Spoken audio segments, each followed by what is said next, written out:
పార్లమెంట్లో ప్రత్యక్షంగా జరిగినటువంటి ఒక సన్నివేశం ఏంటంటే అమిత్ షా గారు మాట్లాడుతూ సల్మాన్ ఖుర్షీద్ ఏడుస్తున్నాడు బ్రేక్ఫాస్ట్ సమయంలో, ఎందుకు ఏడుస్తున్నారు అని ఆరా తీస్తే సోనియా గాంధీ గారు ఏడుస్తున్నారని నేను ఏడుస్తున్నాను అని సల్మాన్ ఖుర్షీద్ చెప్పాడంట. మరి సోనియా గాంధీ గారు ఎందుకు ఏడుస్తున్నారు అంటే ఈరోజు ఈ కశ్మీర్లో మహదేవ్ పర్వత ప్రాంతంలో జరిగినటువంటి ఈ ఉగ్రవాదులు ఎవరైతే చనిపోయారో వాళ్ళు చనిపోయినందుకు ఆమె బాధాతప్త హృదయంతో ఏడుస్తున్నారు అనే విషయం నాకు తెలిసింది.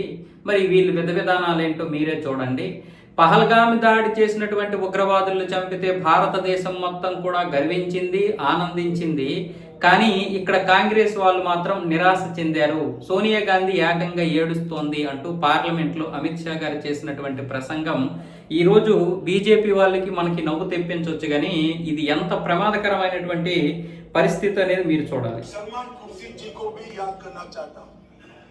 एक बार मैंने बड़े सवेरे में नाश्ता करता था, टीवी पर उनको रोते हुए देखा.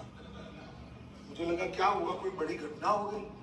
तो रोते रोते वो श्रीमती सोनिया गांधी के घर से बाहर आते के बाटला हाउस के घर देखकर सोनिया जी फूट फूट कर रो पड़ी. अरे रोना था. అంటే సోనియా గాంధీని ఇలాగ ఏకపారేయడం వల్ల మనకు ఆనందమేమో కానీ వీళ్ళు ఏ విధంగా తీసుకొచ్చారో, వీళ్ళ మనస్తత్వం ఏంటో, రేపు కాంగ్రెస్కి అధికారం ఇస్తే వీళ్ళు ఏ విధంగా ఉగ్రవాదులకి న్యాయం చేస్తారో, ఈ చనిపోయినటువంటి వారి కుటుంబాలకు కూడా వీళ్ళు మళ్ళీ మన దేశం నుంచి డబ్బు తీసుకువెళ్ళి అక్కడ కుమ్మరిస్తారు. పాకిస్తాన్ ఏ విధంగా అయితే ఆ మసూద్ గాడికి 14 కోట్లు ఇచ్చిందో, ఎందుకంటే 14 మంది చనిపోయారు కదా, ఒక్కొక్కరికి ₹1 కోటి చెప్పిన ఇచ్చింది కదా, అలాగే పాకిస్తాన్ కాంగ్రెస్ కూడా ఉగ్రవాదుల్ని ఆ విధంగా పెంచి పోషిస్తుంది.